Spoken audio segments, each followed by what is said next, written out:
하나님 말씀은 욥기 38장입니다. 39절로 39장 전체를 1절부터 30절까지 다 읽겠습니다. 좀 길지만 38장 39절로 39장까지 함께 읽겠습니다. 내가 사자를 위하여 먹이를 사냥하겠느냐? 젊은 사자의 식욕을 채우겠느냐? 그것들이 굴에 엎드리며 숲에 앉아 숨어 기다리느니라. 까마귀 새끼가 하나님을 향하여 부르짖으며 먹을 것이 없어서 허우적거릴 때 그것을 위하여 먹이를 마련하는 이가 누구냐? 산 염소가 새끼치는 때를 내가 아느냐? 암사슴이 새끼 낳는 것을 내가 본 적이 있느냐? 그것이 몇 달 만에 만삭이 되는지 아느냐? 그 낳을 때를 아느냐? 그것들은 몸을 부풀리고 새끼를 낳으니 그 괴로움이 지나가고 그 새끼는 강하여져서 빈들에서 크다가 나간 후에는 다시 돌아오지 아니하느니라. 누가 들나귀를 놓아 자유롭게 하였느냐? 누가 빠른 나귀에 매인 것을 풀었느냐? 내가 들을 그것의 집으로 소금 땅을 그것이 사는 처소로 삼았느니라. 들나귀는 성읍에서 짓거리는 소리를 비웃나니 나귀 치는 사람이 지르는 소리에 그것에 들리지 아니하며 초장 언덕으로 두루다니며 여러 가지 푸른 풀을 찾느니라. 들소가 어찌 기꺼이 너를 위하여 일하겠으며 내 외양간에 머물겠느냐? 내가 능히 줄로 매어 들소가 이랑을 갈게 하겠느냐? 그것이 어찌 골짜기에서 너를 따라 썰애를 끌겠느냐? 그것이 힘이 세다고 내가 그것을 의지하겠느냐? 내 수고를 그것에게 맡기겠느냐? 그것이 내 곡식을 집으로 실어오며 내 타작 마당의 곡식 모으기를 그것에게 의탁하겠느냐? 타조는 즐거이 날개를 치나 학의 깃털과 날개 같겠느냐? 그것이 알을 땅에 버려두어 흙에서 더워지게 하고 발에 깨어질 것이나 들짐승에게 밟힐 것을 생각하지 아니하고 그 새끼에게 모질게 대함이 제 새끼가 아닌 것처럼 하며 그 고생한 것이 헛되게 될지라도 두려워하지 아니하니 이는 하나님이 지혜를 베풀지 아니하셨고 총명을 주지 아니함이라. 그러나 그것이 몸을 떨쳐 뛰어갈 때에는 말과 그 위에 탄 자를 우습게 여기느니라. 말의 힘을 내가 주었느냐? 그 목에 흩날리는 갈기를 내가 입혔느냐? 내가 그것으로 메뚜기처럼 뛰게 하였느냐? 그 위험스러운 콧소리가 두려우니라. 그것이 골짜기에서 발굽질하고 힘 있음을 기뻐하며 앞으로 나아가 군사들을 맞되 두려움을 모르고 겁내지 아니하며 칼을 대할지라도 물러나지 아니하니 그의 머리 위에서 화살통과 빛나는 창과 투창이 번쩍이며 땅을 삼킬 듯이 맹렬히 성내며 나팔 소리에 머물러 서지 아니하고 나팔 소리가 날 때마다 힝힝 울며 멀리서 싸움 냄새를 맡고 지휘관들의 호령과 외치는 소리를 듣느니라. 내가 떠올라서 날개를 펼쳐 남쪽으로 향하는 것이 어찌 내 지혜로 말음이냐? 독수리가 공중에서 떠서 높은 곳에 보금자리를 만드는 것이 어찌 내 명령을 따름이냐? 그것이 낭떠러지에 집을 지으며 뾰족한 바위 끝이나 험준한 데에 살며 거기서 먹이를 살피나니 그 눈이 멀리 봄이며 그 새끼들도 피를 빠나니 시체가 있는 곳에는 독수리가 있느니라. 아멘. 오늘은 하나님께서 지으신 피조물 중에 짐승들에 대한 부분들을 말씀하십니다. 특별히 본문에 나와 있는 짐승들은 사람이 키우는 가축들이 아니에요. 다 들짐승들입니다. 그래서 이 들짐승들에 대해서는 사람들이 무관심해요. 왜? 자기에게 이익을 줄 것이 없기 때문에. 또 오늘 본문에 나와 있는 짐승들과 새들을 보면 이 먹이 사슬로 보면 아주 위에 상위 포식자부터 또 하위에 이 초식동물까지 다 나와 있습니다. 또 이 짐승들은 하나님께서 율법을 통해서 부정한 음식이라고 해서 먹지 말라는 것도 있고요. 그 다음에 먹을 수 있는 뭐 사슴 같은 것도 있습니다. 근데 특징적인 것은 부정한 음식은 아니더라도 잡을 수가 없어요. 그래서 미련을 버려요. 소인데 들소예요. 집에 있는 소면 내가 가축을 훈련시키고 잘 필요한 대로 짐도 끌게 하고 밭도 갈게 하고 나의 도움을 위해서 쓰겠는데, 야생의 들소 같은 거는 훈련이 안 돼. 또 그 초식 동물은 우리가 잘 먹을 수 있는데 이 사슴 같은 게 가까이 오질 않아요. 왜요? 가까이 오게 하려면 길들여야 되는데, 길들이려면 뭘로 길들이겠습니까? 먹이를 주고 그 다음에 우리를 해서 잘 보호해주고 해야 되는데, 저들이 아쉬운 게 없어요. 주인 그 사람 와서 주었을 때 그 먹이를 이렇게 아쉬워야지 와가지고 좀 그 길들여서 말을 들을 텐데요. 초식 동물인데도 사람한테 오지 않아요. 거기에 대해서 이런 표현을 씁니다. 제가 이제 하나씩 다 하겠지만 6절에 보면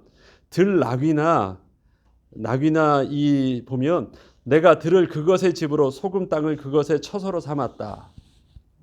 무엇입니까? 나귀가 주인의 손에서 잡혀 있지 않아요.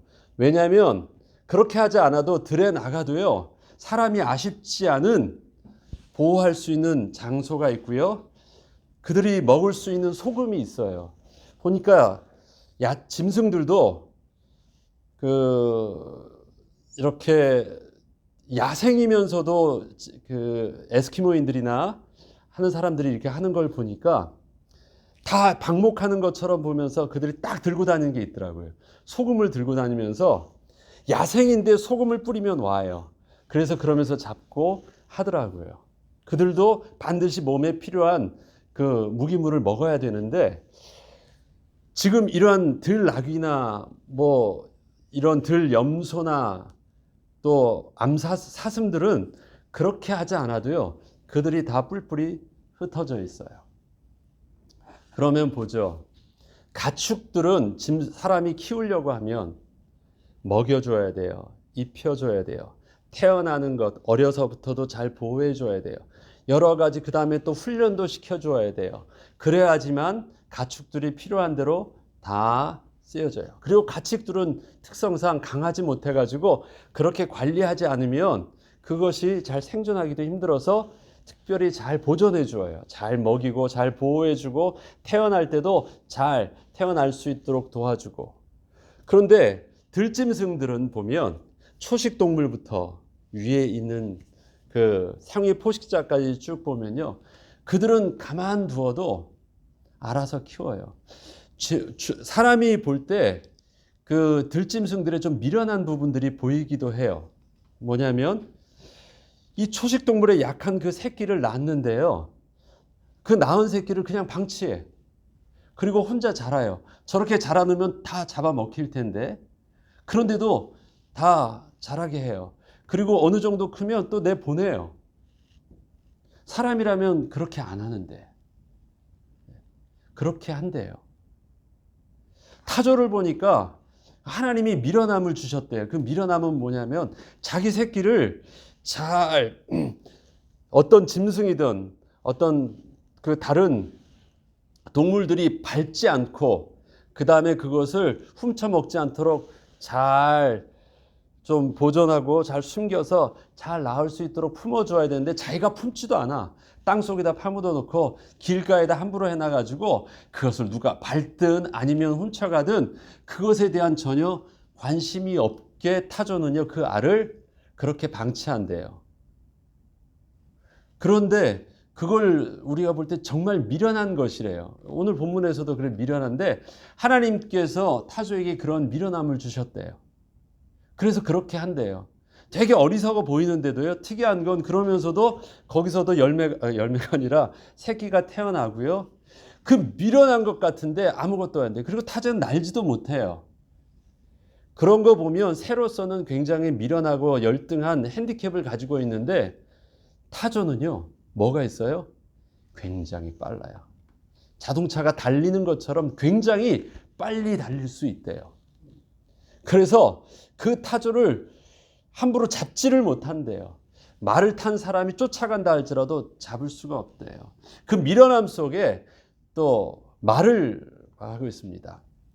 말은요 굉장히 빠르고 하는데 좀 얼마나 미련하냐면 앞으로 달리는데 앞에서 칼을 들고 있고 창을 들고 딱 이러고 있으면 사람 같으면 어떻게 했어요? 내가 달려가면 죽겠구나. 그럼 어떻게 할 줄 알아야 돼요? 그 죽음을 향하여 달려가거나 멈출 줄 알고 피할 줄 알잖아요. 말은 그렇지 않는데요. 얼마나 미련한 거예요. 네.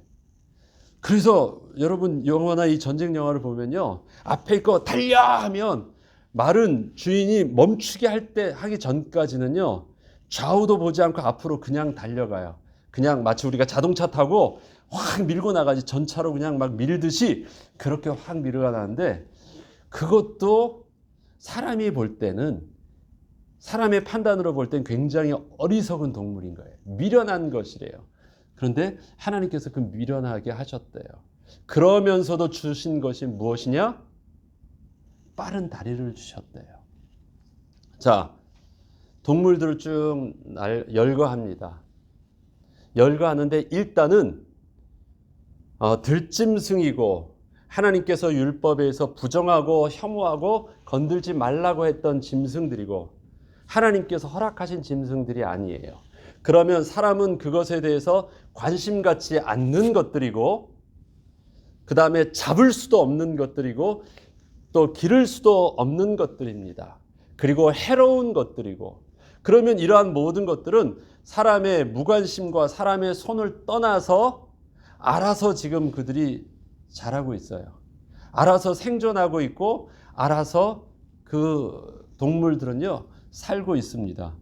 그런데 사람 보기에는 미련해 보여서 사람 보기에는 저 안타까워 보여서 새끼라고 할지라도 보호받지 못해서 다 죽을 것 같고 제대로 자라지도 못할 것 같고 저렇게 어리석은 행동을 하면 생존하지 못할 것 같은데요.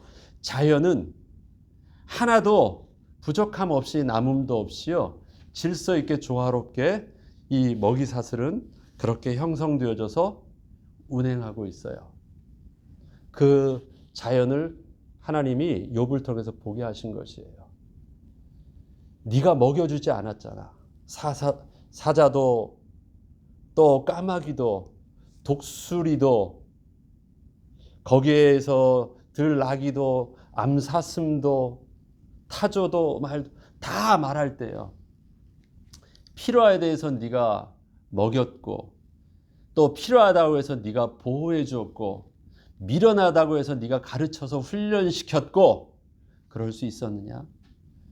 하지도 않았고 너는 저들을 잡거나 훈련시키지도 못하고 접근하지도 못하고 그들이 어떻게 사는지 언제 또 임신을 하고 언제 태에서 배에서 또 낳게 하는지 그 새끼가 어떻게 생존하는지 뭘 먹고 사는지 내가 하나도 관심도 없고 주지도 않고 어떻게 사는지조차 모르는데 또 먼 골짜기에서 산골짜기에서 어떻게 사는가 싶은데 저들이 그것 때문에 문제가 됐느냐. 우리가 추울 때는 지금 따뜻한 집에서 이렇게 살고 있잖아요. 들짐승들은 집도 없어요. 여름에 보면 여름에 보면 사슴들과 막 다 지나가는데 야, 저 추운 것들이 겨울에는 어떻게 살까요? 여러분 한번 생각해 보시죠. 다들 어떻게 살까요? 겨울잠도 안 자는데 우리 같으면 추워서 다 죽을 것 같은데 하나도 뭐 추웠다고 해가지고 죽었다고 눈 많이 왔다고 해가지고 막 죽거나 그렇지 않아요. 그들이 생존에 문제가 된 거는 언제 문제가 됐느냐? 그들이 사는 자연을 훼손시켰기 때문에 문제가 된 것이에요. 사람이 건드렸기 때문에 문제가 된 것이지 그대로 나눈 세상 속에서는 간섭하지 않은 그들만의 세상 속에서는요. 잡혀 먹는다고 해서 다 없어지지 않고 잡아먹는다고 해서 그것만 더 남지도 않아요. 야, 저 이리들이 늑대들이 저 호랑이와 사자들이 우리가 좋아하는 저 힘없는 초식동물을 잡아먹는구나. 못 잡아먹게 저것들을 다 없애야 되겠다고 해서 그 초식 동물을 잡아먹는 상위 포식자들을 인간이 건드려서 없애버리면, 개체수를 줄이면 어떤 일들이 일어날까요? 안 잡혀 먹겠죠. 그들이 행복하게 잘 살겠죠. 그게 그렇지가 않아요. 그 숫자가 늘어나니까 그들이 먹는 풀들이요, 막 먹기 시작해요. 그러니까 그 풀이 자라기 전에 다 뜯어먹기 시작하니까 땅이 어떻게 됩니까? 황폐하기 시작해요. 풀들이 없어지니까 땅이 마르기 시작해요. 땅이 마르기 시작하니까 거기가 사막화되기 시작해요. 사막화되니까 다 없어지면서 그거 먹을 풀들이 없으니까 초식동물도 죽어요. 초식동물이 죽으니까 그것을 먹고 사는 상위 포식자들도 다 죽어요. 그 안에 숲도 뭣도 다 없어지고 나니까 거기서 사람도 살 수가 없어요. 사막화되는 환경을 인류와 과학자들이 아무리 거기다가 더 심고 물을 주고 하려고 해도 안 돼요. 그래서 그 자연환경을 회복하기 위해서 환경운동가 과학자들이 한 방법이 있어요. 제 유튜브를 보니까 그게 나오더래요. 늑대 13마리를 거기다 풀었대요. 그러니까 그 늑대들이 이제 초식동물을 잡아먹고 막 하기 시작하는데, 그게 3, 4년 몇 년 지나고 나니까 자연 환경이 회복되기 시작하는 거예요. 회복되어지니까 동물들이 다시 모여들기 시작해요. 하나님께서 만들어 놓으신 먹이 사슬이 있습니다. 사실 창조 때는 하나님께서요, 모든 동물의 먹이 사슬이라는 게 없었습니다. 잡아먹고 잡히고 이런 게 아니었으니까. 그들은 다 뭐예요? 하나님께서 주시는 양식을 먹고 살도록 해서요. 기본이 다 초식이었어요. 잡아먹고 먹히고라는 개념이 없었습니다. 그러나 노아의 홍수 이후에 하나님께서 계절을 만드시고 거기에 하나님께서 특별히 먹이 사슬을 만드셨어요. 그 상황 속에서 살게 하셨는데, 특별한 것은요, 짐승들이 사람을 공격하지 않게 하셨어요. 기본적으로 상위 포식자라 할지라도 사람을 두려워서 피하게 하셨어요. 그것이 문제가 되지 않았어요. 약해 보였지만, 그렇다면 어떻게 해요? 그러면서도 하나님께서 인간에게는요, 먹을 것과 먹지 말아야 될 것들을 하게 하셨어요. 먹지 말아야 될 것과 부정하다라고 말씀하시는 것은 필요 없다라는 것이 아니에요. 내가 그만큼 욕심 부리지 않아도 되는 것이고요. 내가 하나님께 예배하고 하나님이 주시는 이 땅에서 허락하신 환경 속에 사는데, 나에게 있어서는요, 더 그것을 건들지 않아도 되는 것들이에요. 그러나 그것은 하나님의 운행하시는 섭리 속에서는요, 하나님께서 두신 것들이에요. 그 말씀에 순종하면 그러한 우리에게 세상에서는 맹수처럼 보이는 것들도 그것이 사람에게 피해를 입히지 않아요. 우리는 하나님이 주신 은혜를 감사하면서 또 이 땅에서 또 새롭게 살게 하신, 죄로 오염되어져 있지만 새롭게 살게 하신 하나님의 은혜 가운데 순종하면서 또 하나님의 주시는 복을 누릴 수가 있어요. 근데 그렇게 못한 거예요. 더 얻어야 됐고 더 욕심 가운데 내가 더 채워야 됐기 때문에 또 그것을 질서를 망가뜨려서 그것이 어긋나기 시작했어요. 오늘 본문에 보면 그렇습니다. 우리가 자연의 모든 부분들을 내가 다 컨트롤하고 있어요? 그렇지 않아요. 우리가 인간이 할 수 있는 건 그 중에서 하나님이 허락하신 가축도 지극히 몇 가지, 소, 개, 돼지, 양, 염소, 요런 정도 돼. 닭, 그 정도 이상이잖아요. 그 외에 모든 자연에 있는 많은 그 짐승들에 대해서 저들을 내가 먹이고 입히고 있어요. 그렇지 않아요. 필요한 만큼 거기서 먹게 하신 것을 사냥을 해서 얻는데, 그것을 내가 얻기 위해서 키우게 하거나 하는 것도 없어요. 건들지 말라고 했던 것, 건들지 않으면 자연은 망가지지 않아요. 아무리 내가 사냥을 한다고 할지라도 망가지지 않아요. 필요한 모든 것들이 하나님의 은혜 가운데 누릴 수 있는 것들이에요. 그러나 하나님의 말씀에 순종하지 않으면 그렇게 되지 않아요.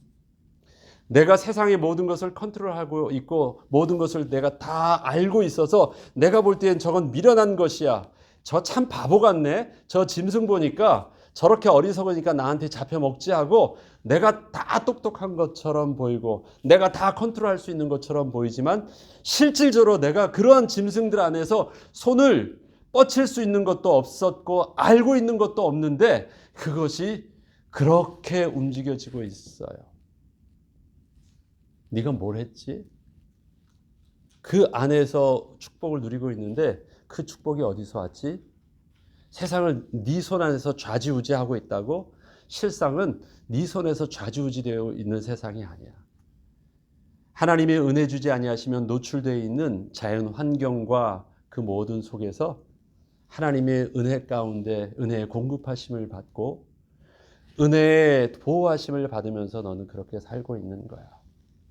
그런데 네가 다 알고 있는 것처럼 네가 만물의 주인인 것처럼 그렇게 생각하지 마. 하나님의 보시기에는 모든 만물들이 우리 인간에 볼 때는 이것은 인간에게 해를 입히는 것이고 혐오스러운 것이고 부정한 것이고 필요 없는 것처럼 보이는 그것을 가지고 왼쪽 오른쪽 좋은 것 나쁜 것 필요 없는 것으로 다 구분하는 인간의 중심 속에서는 그렇게 말하지만 하나님의 중심 속에서는 하나님의 창조의 섭리 속에서 이 땅을 아름답게 운행하는데 어느 것 하나 필요 없지 않은 짐승들이고 자연 환경들이라는 거예요. 그런데 우리가 하나님 중심으로 살지 않고 내 중심대로 세상을 산다 그러면 어떻게 돼요? 필요 없으니까 불편하니까 죽여버리고 없애버리고 내가 필요한 것은 더 많이 키우고 하면 어떻게 돼요? 그게 지금 우리가 말하는 환경 파괴고 그것이 살 수 없는 것을 만드는 거예요. 그럼 이것을 하나 좀 더 확장해 가지고 보죠. 하나님이 이 땅의 모든 것을 운영하십니다. 그리고 사람도 굉장한 다양성이 있어요. 하나님의 백성이 있고 하나님을 택하지 않은 하나님을 대적하고 있는 저들도 있어요. 우리 중심으로 볼 때, 나 중심으로 볼 때는요, 필요 없거나 하나님을 대적하는 악인 것이고 또 우리가 필요한 사람 나하고 맞는 것이고 나의 뜻과 맞고 우리의 신앙과 맞다고 하면 그것은 선인 것이고요. 나에게 도움을 주지, 나에게 해를 끼치지 않지만 내가 무관심한 제3의 사람들도 있어요. 그것을 짐승으로 보지 말고요. 우리 주위에 있는 나의 관계 속에서 내 중심 속에서 선과 악과 그 다음에 회색지대와 이런 모든 것을 다 가려봐요. 그렇게 놔두면 똑같이 여러분들이 할 수 있는 힘이 있는 만큼 여러분들이 뭔가를 할 수 있는 능력이 있는 만큼요. 건드리기 시작해봐요. 어떤 일들이 일어날까요? 하나님께서 늦은 비와 이른 비와 하나님께서 비를 내리시는데 하나님의 백성에게만 요만큼 해가지고 구름을 이렇게 내리시고 아닌 데는 하나님께서 번개를 내리시고 그러신가요? 하나님께서 홍수를 내리시고 하나님께서 자연에 비를 내리고 천둥과 바람을 부는데 그것이 막 이렇게 선택적으로 누구에겐 불고 누구에게는 안 불고 이러던가요? 신학적으로는 그것을 하나님의 일반 은총과 특별 은총으로 구분합니다. 일반 은총은 뭐예요?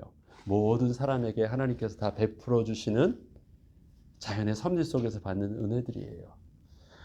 이 땅의 운행함이 하나님께 영광이 되기 위해서 하나님의 백성에게만 지혜를 주시고 또 창조의 능력을 주셔서 세상의 모든 것을 발견하게 하고 발명하게 하고 다 그렇게 움직이고 있나요?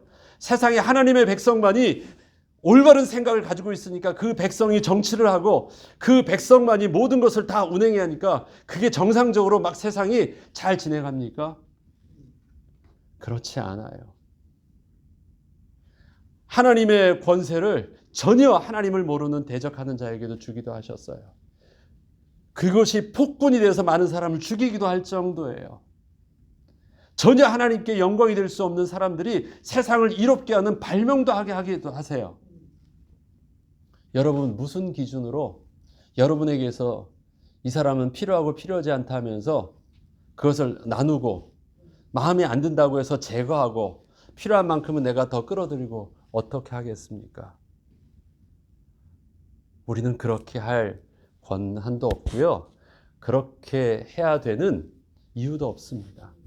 왜요? 냅두어라. 하나님의 심판의 때가 되면 알곡과 쭉정은 하나님이 하게 하신다. 하나님이 사용하시는 거예요. 악은 악을 통해서도 하나님의 선을 이루시는데, 하나님의 섭리를 이루시는데 문제가 없으시대요. 선을 통해서도 하나님께서 고통 가운데서 그렇게 연단을 하게 하시는데도 그것이 잘못된 것도 아니시래요. 짐승업을 한번 보지 말라고요. 그건 다 어디에 있어요? 하나님의 창조의 섭리와 하나님의 구원의 섭리와 운행의 섭리 속에서 진행되어지고 있는 것이에요. 그런데 그것을 내 입장과 나의 조그만 머리와 미련함 가지고 그러한 모든 것들을 해석하고 이해하려고 하니까 이해가 안 되죠. 그 수준 속에서 보지를 못하는데 이해가 안 되죠. 그러니까 뭐라고 말해요? 이해할 수 없어요. 왜 그러세요? 잘못됐어요. 억울해요. 라는 불명이 나올 수 있는 것이에요. 그런 저들에게 너가 얼마나 가지고 있는 지식과 너의 능력이 미련하고 한계가 있고 단편적인 줄 아느냐? 그걸 보여주고 있는 거예요. 이 세상에 대해서. 특별히 이 가축을 통해서 보여주는 그 부분들은 내가 필요한 것들을 내가 구분해가지고 뭔가 취하고 버리고 하지를 않는 것이에요. 하나님이 우리에게 주신 율례가 법도가 있습니다. 부정한 것 먹지 말래요. 하나님이 우리에게 가르쳐 주신 것이 있습니다. 악한 것 하지 말래요. 하나님께서 믿음의 사람 이방인에 대해서 또 하나님을 대적하는 자에 대한 분명한 선을 가지고 있으세요. 신약에서는 또 부정한 자 멍에도 같이 말래요. 분명한 선이 있습니다. 그 선이 있다고 해서 그들은 나의 적이거나 제거할 대상이라는 개념이 아니에요. 마치 어떻게? 부정한 건 먹지 말라고 하신 것처럼. 그러나 거기엔 다 어디가 무엇이 있습니까? 그들 속에서도 하나님의 주권 속에 있어요. 하나님의 허락하심 속에서 진행하고 있는 일들이에요. 그것이 나를 불편하게 할 수도 있고 해할 수도 있지만 그것은 하나님의 백성을 향한 하나님의 선하신 구원의 섭리를 이루시는데 하나님 보시기엔 필요한 것들이래요. 나를 훈련시키시는데, 나를 겸손하게 하게 하시는데, 나를 멈추게 하시는데 필요한 것들이래요. 짐승에게 하게 하셨던 개념처럼 정한 것과 부정한 것을 구분하게 하고 먹게 하고 그 다음에 그 선을 넘지 않게 하는 것처럼 나에게 하나님이 허락하신 것도요. 짐승은 핏째 먹지 말고 함부로 욕심으로 취하지 말고 선을 두래요. 허락하신 권세는 그 이상을 더할 수 있는데 그만큼만 하래요. 해도 생명을 해하는 것이 아니라 하나님이 허락한 음식을 취하는 것 이상으로 짐승들을 잡아 죽이거나 건들지 말래요. 제한케 하신, 절제케 하시는 은혜들이 있어요. 우리의 삶에 주신 힘도 그래요. 우리에게 물질이 있고 권세가 있어도 내가 할 수 있다고 해서 다 하는 것들도 아니에요. 우리가 선을 넘지 않는 것, 그것이 바로 하나님을 경외하심 속에서 우리가 감당해야 될 은혜입니다. 지금 이뤄졌던 욥에게 일어났던 모든 사건들은요. 욥에 볼 때는 도를 지나친 것처럼 보여요. 내가 자기의 생각을 지나친 어떤 환경들이 하나님이 내게 좀 이 정도는 내가 기대치 않았던 그 이상의 지나친 것들이 자기에게 주어졌다고 생각하는 것이 힘든 거예요. 그러나 하나님은 그렇지 않으시대요. 그건 네가 이해하지 못한 거고 모르는 것들이야. 네가 이해하지 못한다고 말할 수 있는 수준이 안 되는 것이야 라고 말씀하십니다. 저와 여러분의 오늘에 있는 모습들, 우리의 지금 삶에 일어나는 사건들이 그동안의 경험에 비춰볼 때 이해하지 못할 수 있습니다. 한 번도 가보지 못한 길과 한 번도 경험하지 못했던 사건과 상황과 그런 황당한 사람과 그런 일들이 우리에게 주어져 있고 만나졌을 수도 있습니다. 내 중심으로 보면 뭔가 빨리 뭐가 돼도 돼야 될 것 같고 제거돼야 될 것 같고 없어져야 될 것 같은데 하나님의 계획 속에서 하나님은 그것을 침묵하고 계시고 건들지 않고 계시고 하나님은 오히려 나에게 더 힘든 시간들을 보내게 하세요. 이해하지 못하고 있을 뿐입니다. 그러나 하나님이 옳습니다. 그건 우리가 정직하게 하나님 앞에서 넘어서지 않아야 될 하나님의 인정하심입니다. 그리고 하나님이요, 때가 되면 늦지 않게 우리에게 말씀하여 주실 것이에요. 지금 욥에게 폭풍 가운데 나타나셔서 드디어 말씀하시는 것처럼 저와 여러분이 안 들리고 어디 계시냐고 하고 희미해서 멀리 보이시는 하나님이요, 내게 어느 날 갑자기 하나님의 시간표가 되면 폭풍이 치듯이 내게 충격적으로 하나님의 크신 음성으로 들려주실 것입니다. 오해하지 않게 들려주실 것입니다. 분명하게 들려주실 것입니다. 우리 그때 욥처럼 내가 밀어냈습니다, 회개하지 않고요, 맞습니다, 하나님 속이 시원합니다 하면서 하나님을 맞이할 수 있는 우리가 지혜로운 자고 믿음의 사람이 되면 어떨까요? 그러려면 우리가 뭘 할 줄 알아야 돼요. 하나님 감당할 수 있는 성령 하나님 도와주셔서 오늘도 힘 주시고 순종할 수 있는 힘이 있어야죠. 참는 게 힘듭니까? 발버둥 치는 게 힘듭니까? 참는 게 힘든 거예요. 발버둥 치는 건 힘이 없으니까 그렇게 하는 거예요.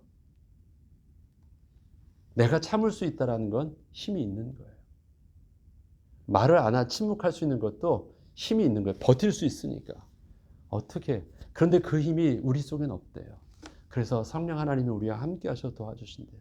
오늘도 그 도움을 구하죠. 하나님, 약속하신 대로 지금도 성령으로 우리와 함께 하신 하나님께서 도우셔서 오늘의 답답함과 오늘을 감당할 수 있는 연약함 속에 하나님 새 힘 주셔서 하나님이 폭풍 가운데 큰 음성으로 내게 확실하게 들려주시고 보여주실 때까지 오늘도 선하신 하나님의 인도하심을 따라 오늘 준비하신 하나님의 섭리 속에 잘 훈련받게 되게 하시고 잘 인도받게 하시고 실수하지 않고 하나님의 영광의 모습으로 또 서게 하옵소서.